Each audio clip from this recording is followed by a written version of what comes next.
Muy buenas tardes, bienvenidos. Y ya tenemos el espacio que tanto nos gusta de los lunes, un poco de derecho. Y en este caso veréis que no está José ni está Abel, sino está Sandra con nosotros. Así que para mí es un placer darle la bienvenida y saludarla. Muy buenas tardes. Buenas tardes, muchas gracias.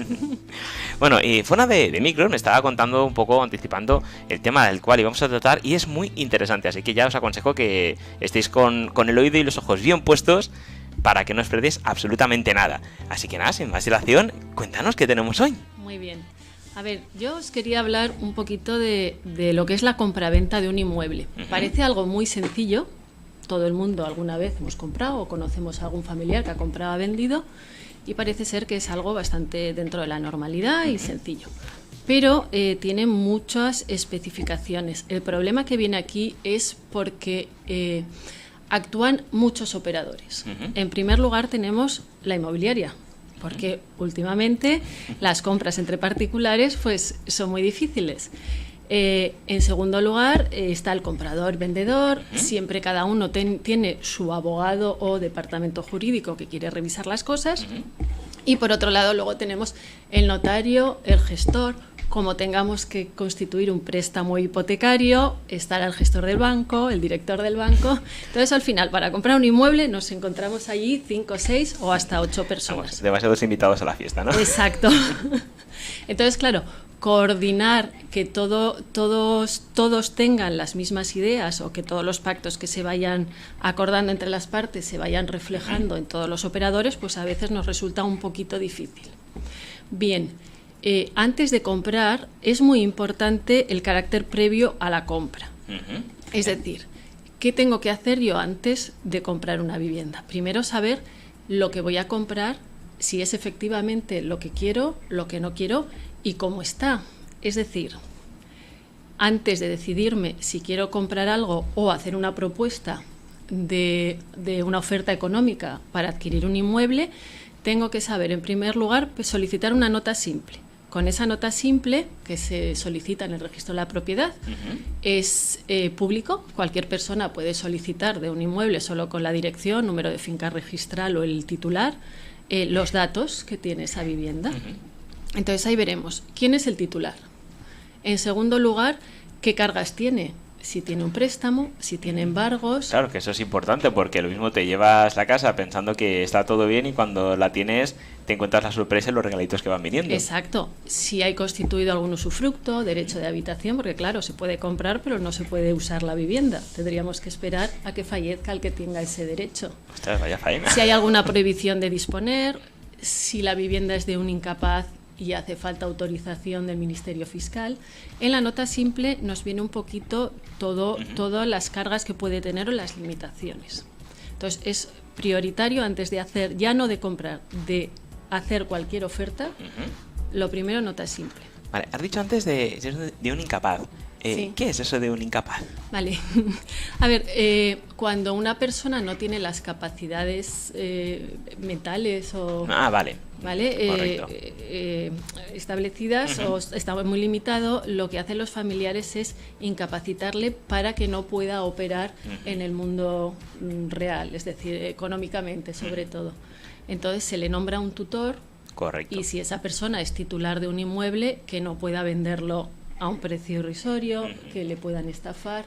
Entonces ahí hace falta la autorización del tutor previo consentimiento del Ministerio Fiscal.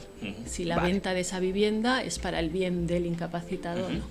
Perfecto. O sea, lo primero de todo, una nota simple para ver las condiciones que está lo que vas a comprar. Exacto. Vale. Segundo lugar, ficha urbanística en el ayuntamiento. Cuando yo compro un inmueble quiero saber si ahí está afecto a alguna modificación del plan general, que me va a cambiar la calificación del uso de la vivienda, o si estoy comprando un local de negocio, que en ese sitio pueda tener el uso de negocio industrial. Hay que verlo, porque por ejemplo, cuando estás en una zona industrial no puedes darle el uso de vivienda. Entonces, saber un poquito las limitaciones que tiene por la zona, la edificabilidad y cualquier otra cosa, pues si es protegido, si no es protegido, las alturas que pueden tener, si puede abrir una ventana, si no puede abrir una ventana. Y esto sería, por ejemplo, también para asegurarse, por ejemplo, tú compras una casa y enfrente hay un parque precioso y te dicen, no, vas a disfrutar de unas vistas al mar maravillosas, y de repente tú no lo sabes, pero te van a construir ahí un rascacielos de 20 plantas, con lo cual lo que vas a ver son ladrillos y el sol te lo va a quitar. Claro, entonces ya sabes el plan urbanístico que tiene ahí proyectado y si te afecta o no te afecta. Perfecto. ¿Vale? Y entonces por lo menos ya tenemos un poquito claro si se va a modificar lo que estoy viendo y cómo está lo que estoy viendo. Y en tercer lugar, es muy importante también tener el valor real de mercado. Es decir, el vendedor pone un precio, el comprador tiene que ver si ese valor le cuadra un poquito, si es real de mercado, y si se corresponde un poquito con el valor fiscal. Es decir, el valor fiscal es el que Hacienda considera que es el valor real de mercado. Dícese. Yo encuentro un chollo de una vivienda por 50.000 euros. Muy bien. Pero Hacienda en sus bases de datos me dice que para él esa vivienda vale 150.000 euros. Entonces, claro, esa descompensación que existe a efectos fiscales tiene unas connotaciones. Es decir, Hacienda siempre te dirá que esa vivienda para él vale 150.000 y a no ser que tú lo acredites tendrás que pagar los impuestos por el valor que ellos determinan. Aunque el chollo, o sea, el vendedor te la esté vendiendo por ese importe. Exacto, igual. A ellos les da igual los pactos, pero a efectos fiscales de ellos cobrar los impuestos será por el valor que ellos te fijen. Entonces, saber que puede pasar eso y saber el valor económico que ese supuesto te puede causar. Madre mía, pues hay que tener cosas en cuenta. Sí. Vale, entonces, una vez que tenemos todo esto, que es un poco con carácter previo, ya nos podemos aventurar a o hacer una oferta o aceptar el precio de compra, de venta de la compra-venta de inmueble. Y por el tema del precio podía pasar al contrario, es decir, que el vendedor te venda una cosa por 150.000 euros y en cambio en ese informe que tú has pedido, Hacienda te diga, no, la tasación está por 70.000 euros. No puedes decir al vendedor, oye, bájame el precio que tú lo estás vendiendo más caro. No, eso ya es entre las partes. Y además Hacienda, si tú reconoces que eso vale 150, aunque sus bases de datos se establezca que vale menos, tendrás que tributar por lo que tú dices. Anda. O sea que ahí no juega la comprobación de valores. Tú no puedes comprobar de mejor callarse, entonces. Sí, Hacienda me dice que vale menos y yo he pagado más. Entonces pues bajar el impuesto, no. No, pues nada, nos ahí no puedes. Pues todo el mundo callado, no diga nadie nada. Y más que nada es buscar un poquito el equilibrio. Y para el caso de que veamos que puede haber una comprobación, partir ya con carácter previo de unos informes, unas tasaciones, buscar a un tasador que nos diga efectivamente pues que eso vale eso y por mucho que para Hacienda valga o tenga otro valor, pues jugar un poquito con medios de prueba. Vale, una vez tengo todo eso y decido comprar, el problema que se da muchas veces es ¿qué firmo? ¿Qué contrato firmo? Porque hay tantos contratos. Claro. Tenemos el contrato de reserva, el contrato de arras. ¿Eso no es para las bodas? No. El contrato, ese da muchos problemas, ¿eh? El contrato privado de compra-venta y hay veces que no hay ni siquiera ni contrato, directamente se emplaza en la notaría y se hace la escritura de compra-venta ante el notario. Vale, todos los contratos anteriores son para llegar al final, que es a escriturar ante el notario. Vale. Con el contrato de reserva de señal, pues al final se da una pequeña señal y en el que se establece un poquito el precio, los plazos y cómo se va a organizar un poquito, quién va a asumir los gastos. Pues ahora veremos qué cosas hay que regular en cada uno de los contratos. Sería como una reserva previa, es decir, yo no lo puedo tener ahora, pero te adelanto esto para que me lo guardes y no se lo vendas a otro. Vale. Para mí son contratos que tienen las mismas vinculaciones jurídicas. Lo que pasa es que no sé por qué unos funcionan con unos y otros con otros. Porque para el de reserva, señal o arras, para mí me parece lo mismo. Es decir, hay un compromiso de las dos partes, comprador y vendedor, para transmitir el inmueble por un precio en una fecha determinada. Si hay incumplimiento, se pactan ya un poco las penalizaciones. En cambio, el contrato privado de compra-venta ya es efectiva la compra-venta. Lo que pasa que se suele hacer es, se entrega una cantidad de dinero un poquito más alta y cuando se va a la notaría a escriturar, se paga el resto del precio y se entrega la posesión. ¿Vale? Para que haya una compra-venta tiene que haber objeto, que es el inmueble, precio y la traditio. el traslado de la posesión. Si no, se quedaría lo que es la compraventa incompleta. Muy bien. Y cuando has comentado el contrato de arras, has comentado que daba muchos problemas. Sí. ¿Por qué es tan problemático este?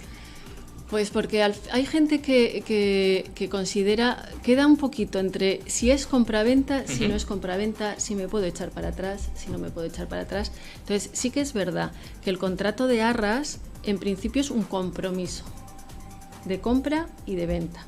Si una de las partes se echa para atrás, se pactarán unas penalizaciones.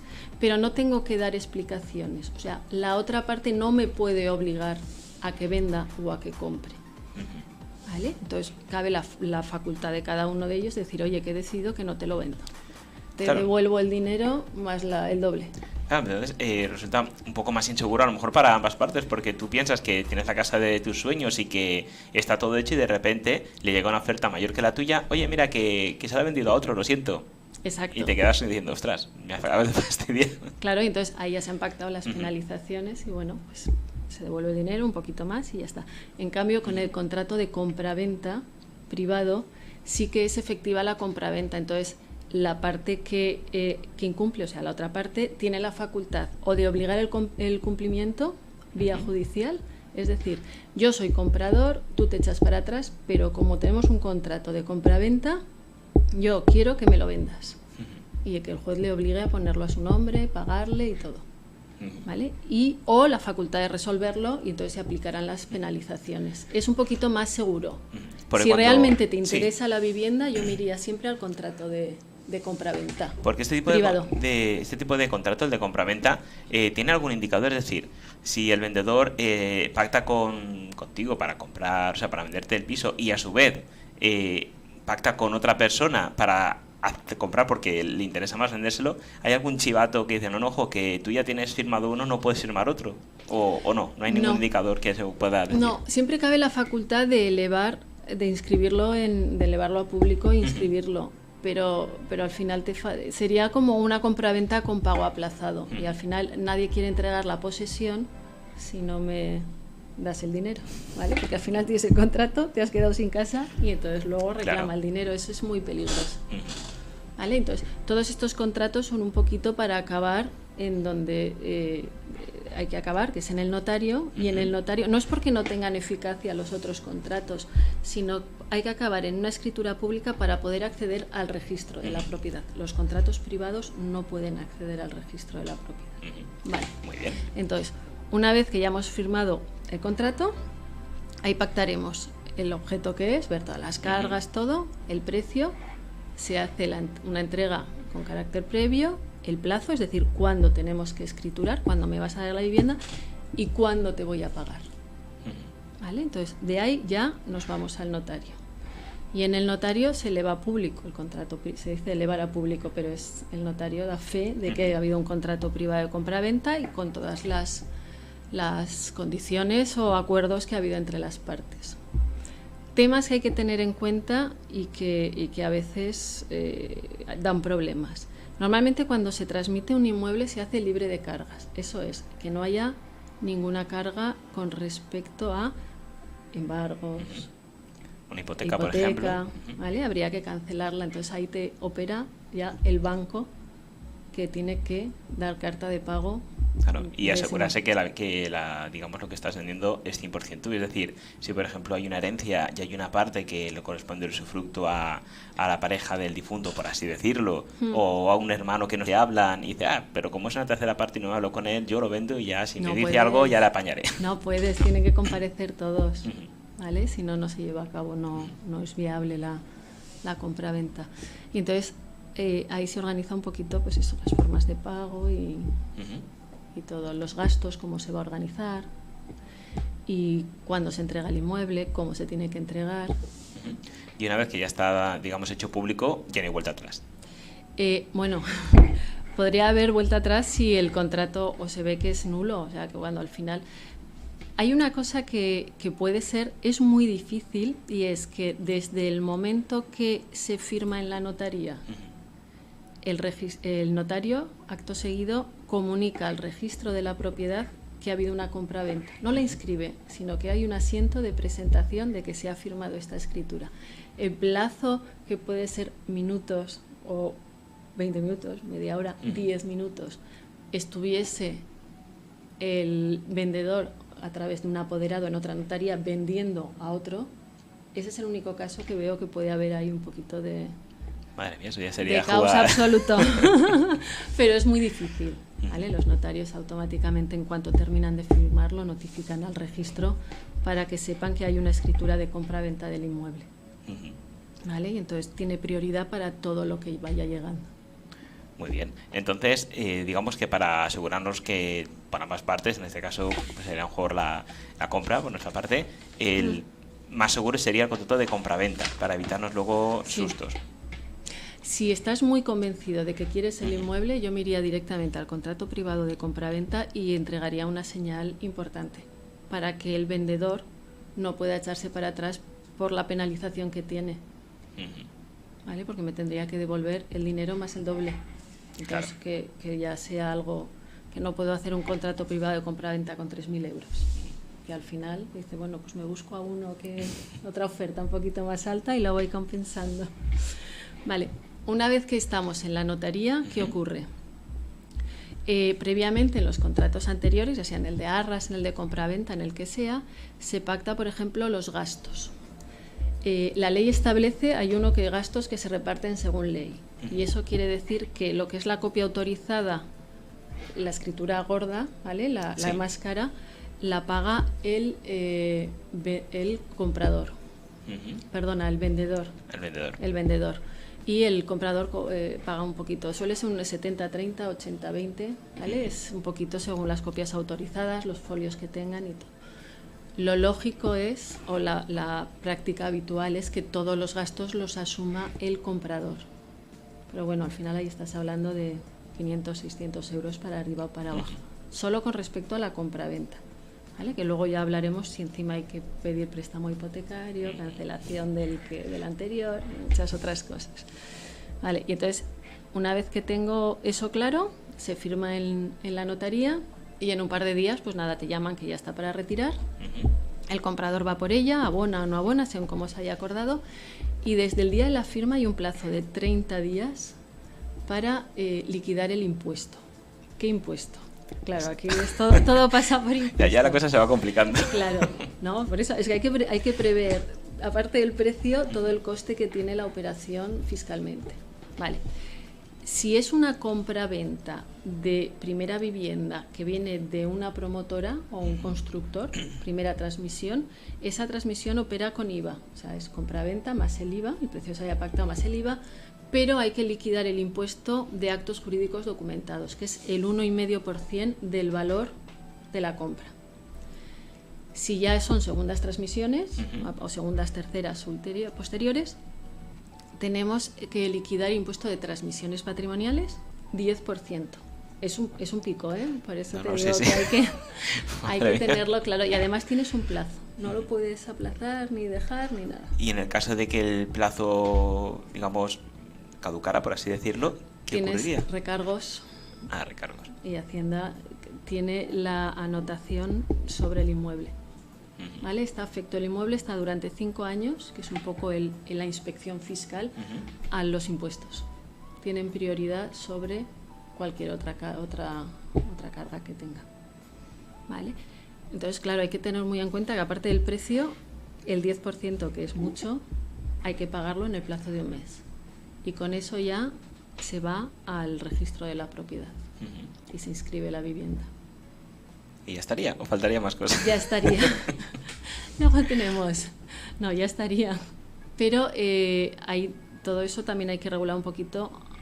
Luego nos quedan otros impuestos, que es el vendedor tendría que pagar el impuesto de plusvalía municipal. ¿El vendedor? El vendedor. Vale, ¿qué es este impuesto? Es un impuesto municipal de cada ayuntamiento. Cada ayuntamiento tiene su ordenanza municipal, ¿vale? Y en este impuesto lo que se grava es el incremento de valor entre la compra y la venta. El señor que compró hace 20 años un inmueble por 50 y ahora lo vende por 100, sí, ha tenido una ganancia patrimonial, Ujú. ¿vale? Y el ayuntamiento lo que hace, lo calcula con unas formulitas, unos coeficientes que tiene, y a veces suele ser bastante alto. Entonces hay que preverlo también. Y tienen el mismo plazo para pagarse, si no vienen los recargos a todo. Por eso lo digo, que al final, tanto a uno como a otro, Claro, entonces todo lo que sea pasa por Hacienda, para el vendedor o para el comprador. Y esto entonces, en el caso del vendedor, por ejemplo, sería, bueno, yo voy a vender esta casa, que sería ir al ayuntamiento y decir, calcúlame lo que voy a tener que pagar de impuesto. Porque claro, si lo sabes de antemano, dices, bueno, pues en el precio se lo meto así un poco como que no quiere la cosa, y así ya lo tengo puede compensado. pactar luego que lo abone el comprador. Bueno, luego los pactos pueden ser muchos, pero a efectos fiscales el sujeto pasivo, es decir, a quien se lo van a reclamar, es al vendedor. ¿Vale? Y entonces, por ejemplo, el tema de la plusvalía municipal ha dado mucho juego. Ha habido un montón de sentencias que han ido pues un poquito fijando los criterios actuales, y ahora en la actualidad estamos que si se puede acreditar que entre el título anterior, es decir, el que yo compré, y el que ahora vendo, puedo demostrar que no ha habido incremento patrimonial, no hay impuesto. Ah, bueno. Pero claro, para eso hace falta un técnico, un tasador. Que también cuesta dinero. Exacto. Pero a veces las plusvalías son bastante altas. Pero bueno, si se tiene la certeza de que no tienes incremento de precio, sí que conviene a lo mejor. Lucharlo. Claro, porque como bien dices, te puedes ahorrar un buen. Sí, pero hay muy pocos ayuntamientos que lo reconocen. Normalmente te lo desestiman todo cuando lo solicitas y acabas en vía judicial. Pero bueno, ahí al final sí quiero decir, si hay, por así decirlo, un perito y hay pruebas de que no ha sufrido valor, por mucho que el ayuntamiento diga, no me lo creo, yo no quiero ver esto, al final lo tienen encima de la mesa, decir, no, es que está ahí, tienes que creértelo. Ya, pero hay ayuntamientos que por mucho que lo demuestres que no, vía judicial, que lo determine un juez. Madre mía, y eso también te da sus... que da problemas, y al final pues eso, de algo que vendiste hace un año, pues todavía a veces estás peleando. Madre mía, qué complicado comprarse. Sí, por eso que no es tan fácil. Claro, que ya no es solo porque, claro, nosotros vamos a comprar algo y vemos el precio de lo que es la venta del inmueble, pero el resto no lo sabemos o no sabemos qué hay que preguntar. Entonces, a lo mejor, esto es como te dicen, viaje a Nueva York desde 400 euros. Y luego le tienes que sumar. Hasta ¿qué tal? Pues todo eso. Y desde 400 nada, estoy ya por 2.000 euros y sigo sumando. Y no hemos tenido en cuenta la comisión de la inmobiliaria, que a veces es lo más caro, ¿eh? Que a veces es... Entonces, el problema que veo yo con los temas de las compraventas es que los agentes inmobiliarios, sí que los hay, pero son los menos, deberían tener el conocimiento extenso de todo esto, además del tema fiscal y todo.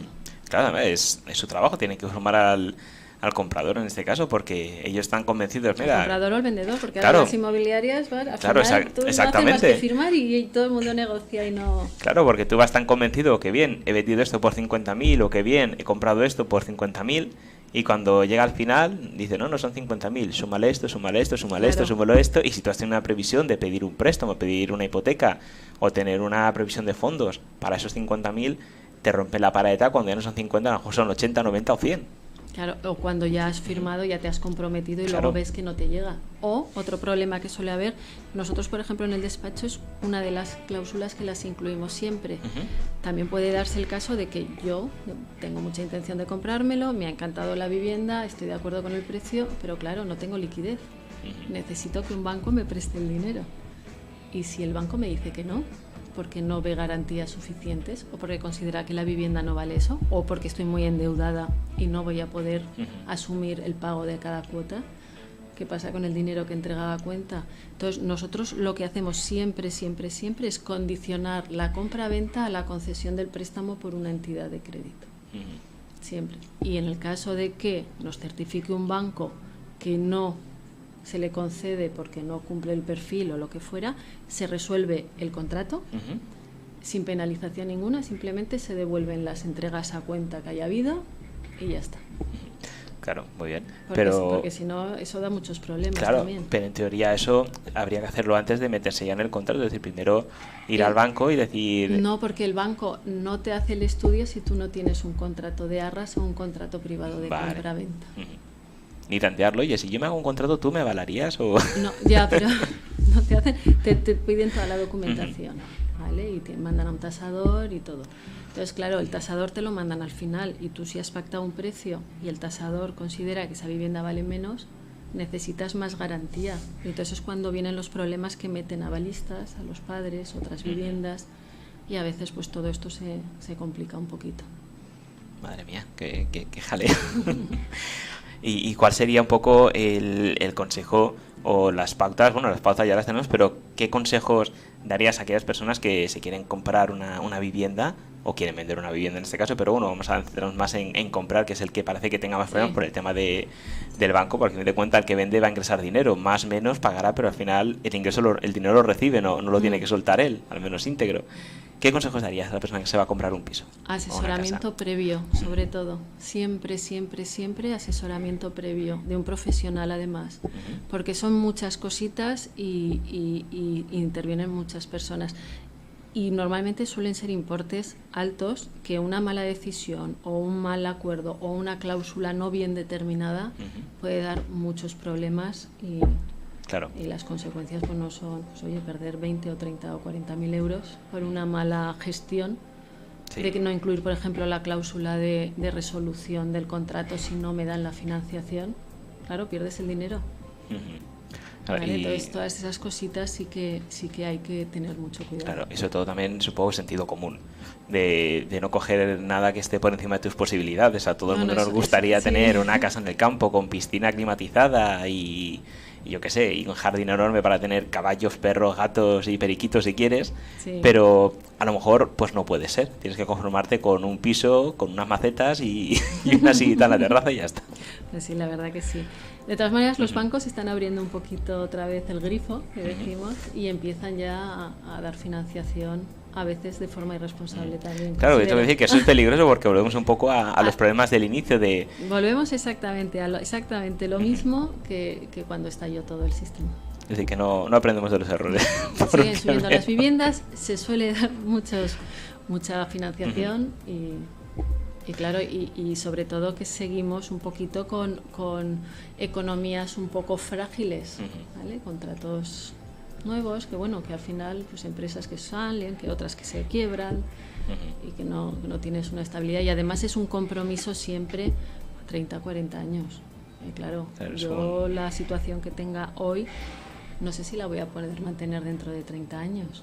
Y claro, las cuotas pues hay que pagarlas porque si no se pierde la vivienda. Claro, bueno, eso es muy importante tenerlo en cuenta. Y bueno, yo creo que para terminar sería interesante que recordáramos dónde os podemos localizar, dónde podemos contactar con vosotros, porque está claro que no es tan fácil comprarse una vivienda, que no es ir a la inmobiliaria, llamar al teléfono y preguntar. Para nosotros tampoco es fácil, o sea, no es una cosa sencilla, porque al final entre que revisas, hablas con una inmobiliaria, hablas con la otra, el notario que te pide un documento, el banco, ¿vale? Que de los bancos no hemos hablado, pero hay veces que todo esto depende de si el banco te va a conceder o no, y al final quienes marcan plazos y formas y todo son los propios bancos. Claro, porque hay alguna manera de... Por ejemplo, el banco te dice que sí, que no hay ningún problema y de repente, lo voy a hacer así, se le cruzan los cables y dices, mira, que hemos revisado otra vez y que no te lo concedemos. Cuando tú ya has hecho todo el material, ya lo tienes todo encima de la mesa y te dicen que no. Yo la verdad que eso no lo he visto nunca. Porque lo que no te dicen que sí, te dicen preautorizado. Ah, vale. Que tú, claro, tú cuando vas a comprar lo tienes preautorizado, pero luego tienen que hacer la tasación, el estudio, y entonces ahí es donde ellos aprietan. Un poquito de que necesitas algún producto vinculado, seguros, avalistas, otras garantías, ahí ellos empiezan ya a valorar. Entonces, claro, tú siempre que vas a comprar es porque ya lo tienes preautorizado, que luego te falta la autorización. Bueno, pues yo creo que en vista de que es todo tan complicado, incluso para vosotros, pero para vosotros sois los profesionales, con lo cual, ¿cómo podemos acudir a vosotros? Pues estamos en Marín y Mateo Abogados, estamos en el centro, enfrente del Corte Inglés, Don Juan de Austria, número 38, y el teléfono, pues... ¿Lo doy? Sí, claro. Nuestro teléfono es 96-320-2876, nuestra web marinimateoabogados.es, y estamos a vuestra disposición para ayudaros en lo que sea. Perfecto, ya deben de estar sonando los teléfonos de la gente y mañana tendréis cola para que les asesoréis. Muy bien. Pues muchísimas gracias, un placer y nos vemos el lunes que viene. Muy bien, muchas gracias. Muchas gracias, hasta luego. Adiós.